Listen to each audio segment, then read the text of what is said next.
Welcome back, folks, to Let's Play the Stanley Parable.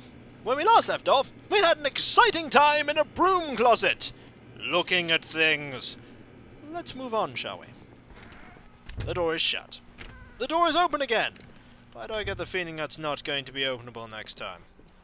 Okay, we have some stairs. Coming to a staircase, Stanley walked upstairs to his boss's office. Now, I remember before we couldn't go downstairs because we were being railroaded by the narrator. I'm going to go downstairs. Ah, my door's locked. Ooh.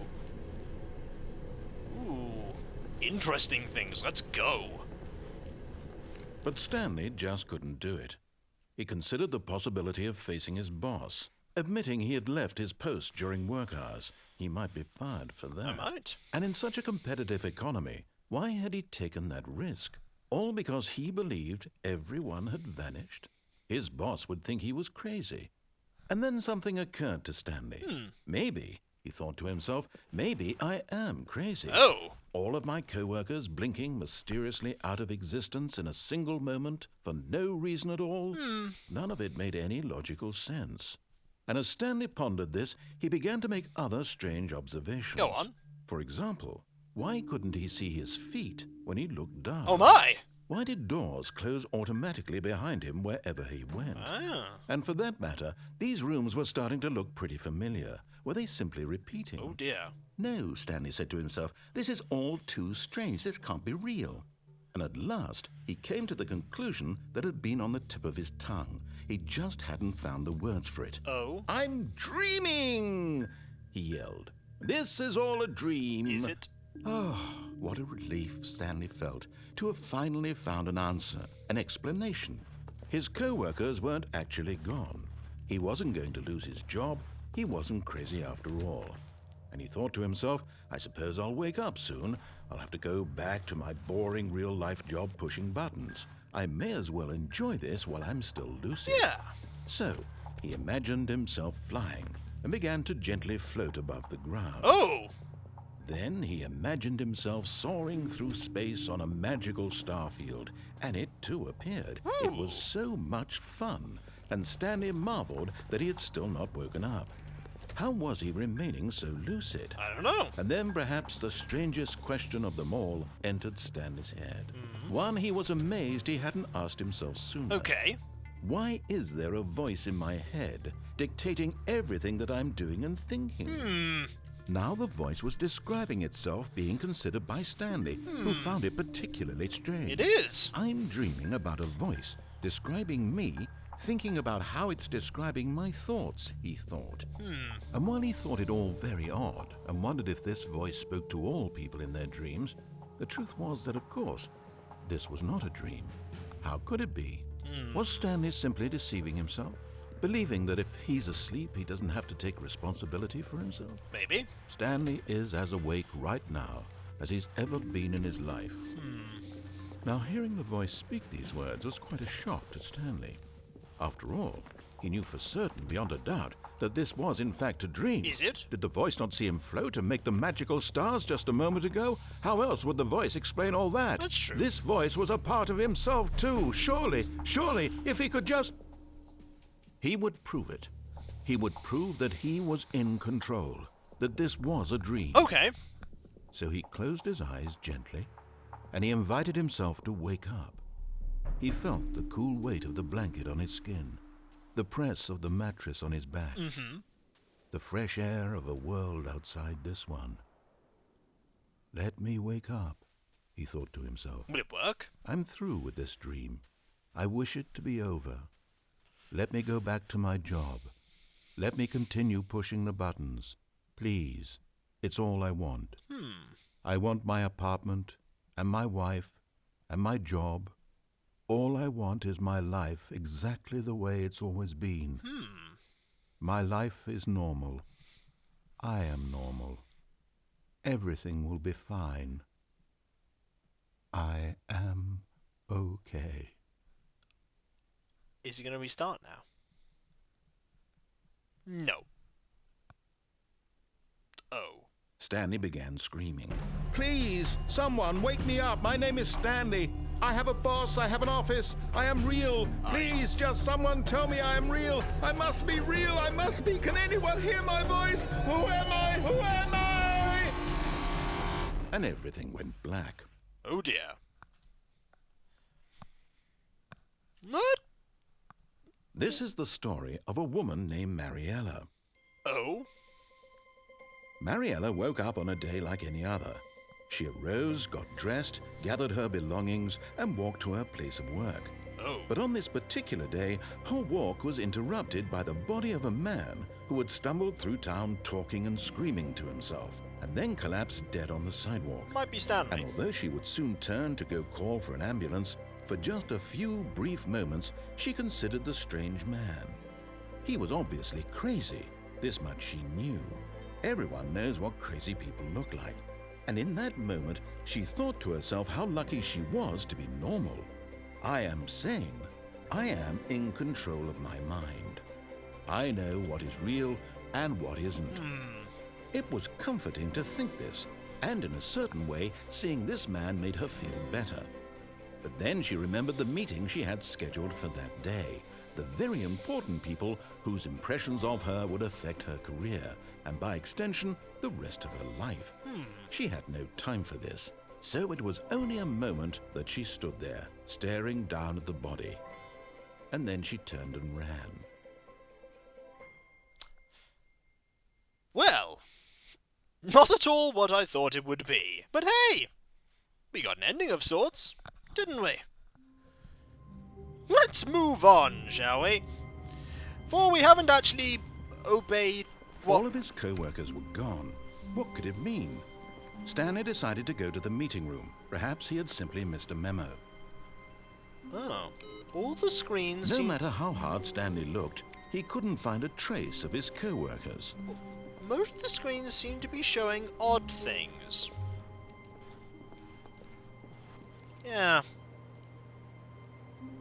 The end is never. That's a little bit odd. Well, let's go, I guess. Let's go. When Stanley came to a set of 2 open doors, he entered the door on his left. He did indeed. Let's go. And I bet the broom closet is locked this time, isn't it? I bet it is. Yet there was not a single person here either. Feeling a wave of disbelief, Stanley decided to go up to his boss's office, hoping he might find an answer there. You've locked this, haven't you? You haven't. I'm not going in there, though, this time. I'm gonna head up. Coming to a staircase, Stanley walked upstairs to his boss's office. I think that sounds like a good idea. Let's go. Upstairs we go. That's not the boss's office. This is the boss's office. Or I could just leave. Can I just leave? No, not really. Not really. So let's just move on, shall we? It's a nice office, though. Executive bathroom. Alright. Doors shut. Ooh. I inputted a, input there. Excellent. We're getting there. We've put one in there. Excellent. Let's move on. Oh, this is a nice office. Stepping into his manager's office, Stanley was once again stunned to discover not an indication of any human life. Oh. Shocked, unraveled, Stanley wondered in disbelief who orchestrated this. What dark secret was being held from him? What he could not have known was that the keypad behind the boss's desk guarded the terrible truth that his boss had been keeping from him. And so the boss had assigned it an extra secret PIN number. 2845. But of course, Stanley couldn't possibly have known this.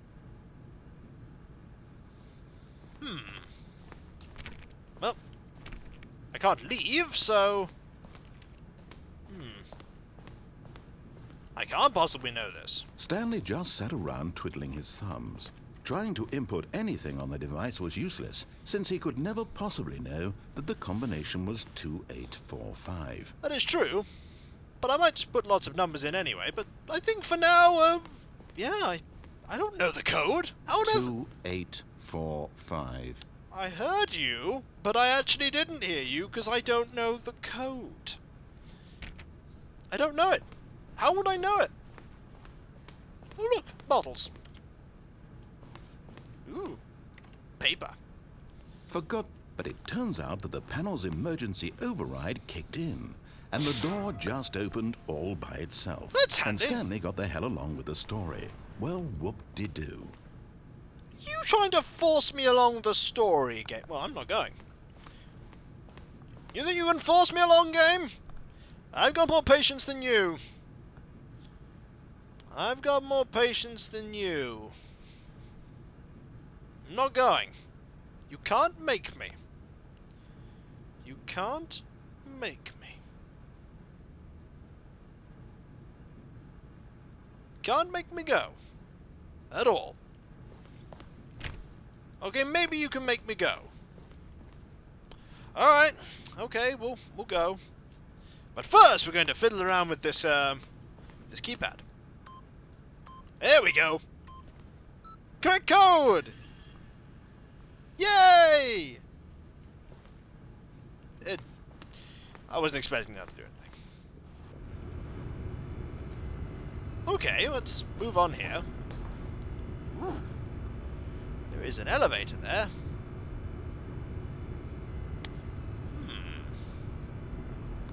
You know what?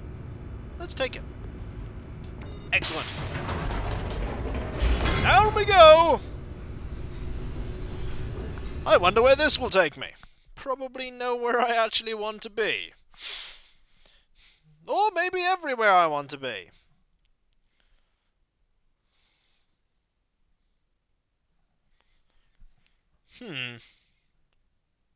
Let's have a look.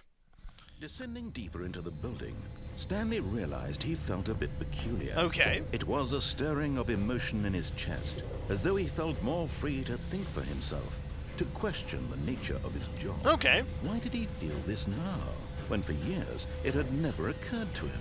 Okay. This question would not go unanswered for long. Would it? This is not a very nice place to be.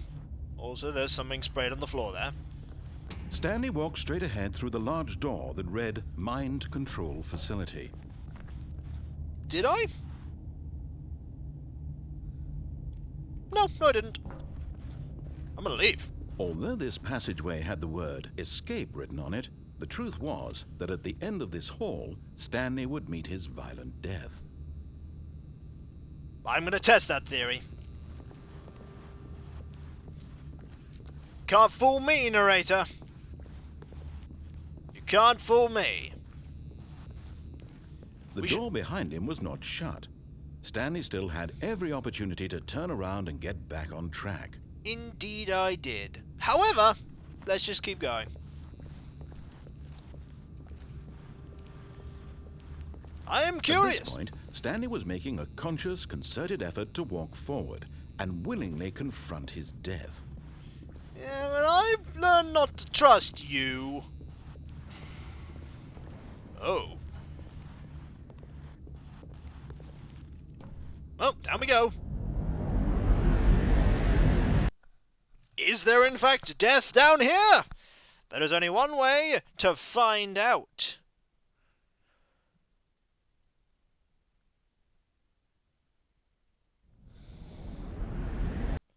Oh. I'm not dead. As the machine whirred into motion and Stanley was inched closer and closer to his demise, he reflected that his life had been of no consequence whatsoever. Oh dear. Stanley can't see the bigger picture. He doesn't know the real story, trapped forever in his narrow vision of what this world is. Oh dear. Perhaps his death was of no great loss, like plucking the eyeballs from a blind man.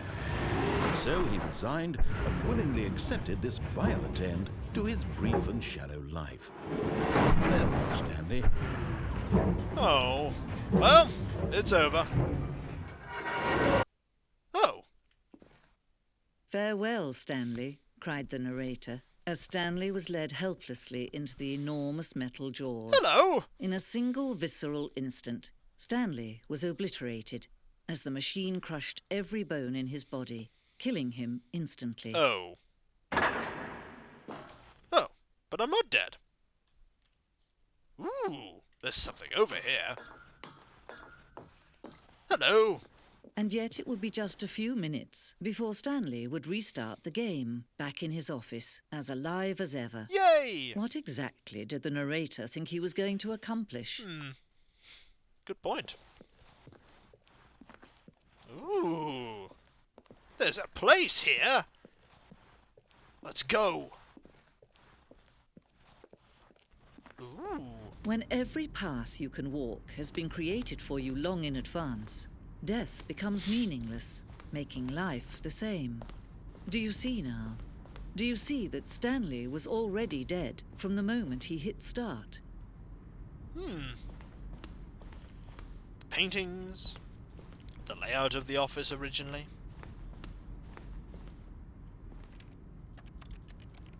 Stanley's computer.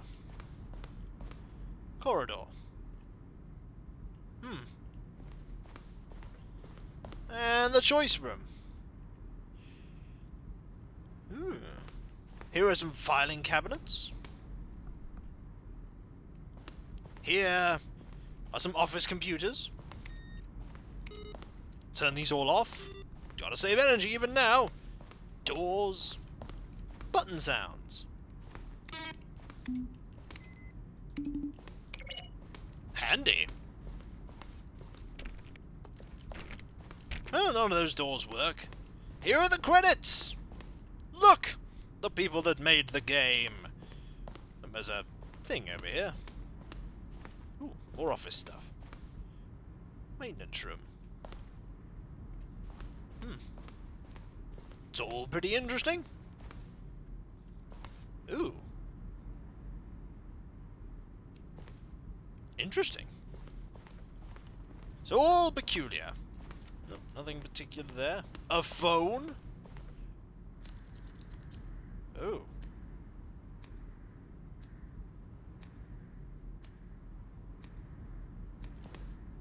Ah.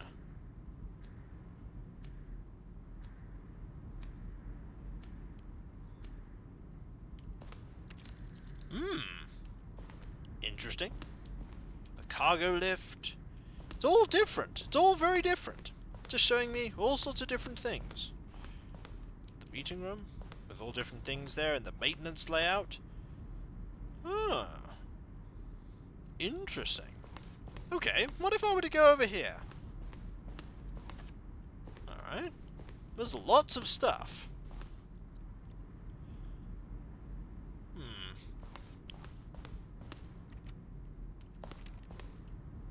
Alright. Game is now paused. Oh, there's a little thing there. Ooh, there's an exit there. And that leads up there, and here's a lift. It's all interesting. I think we're seeing stuff as the game's being made, or was being made. So, there's an exit here. Excellent! Oh, look at these two. How they wish to destroy one another. How they wish to control one another. How they both wish to be free. Is that a switch? Oh, I suppose we'll press the switch. Oh. Can you see? Can you see how much they need one another? No, perhaps not. Sometimes these things cannot be seen. Oh. You were But listen to me. You can still save these two. You can stop the program before they both fail. Push escape and press quit. There's no other way to beat this game. As long as you move forward, you'll be walking someone else's path. Stop now and it'll be your only true choice. Whatever you do, choose it. Don't let time choose for you. Don't let time... Oh. Probably should have pressed escape. Probably should have pressed escape there.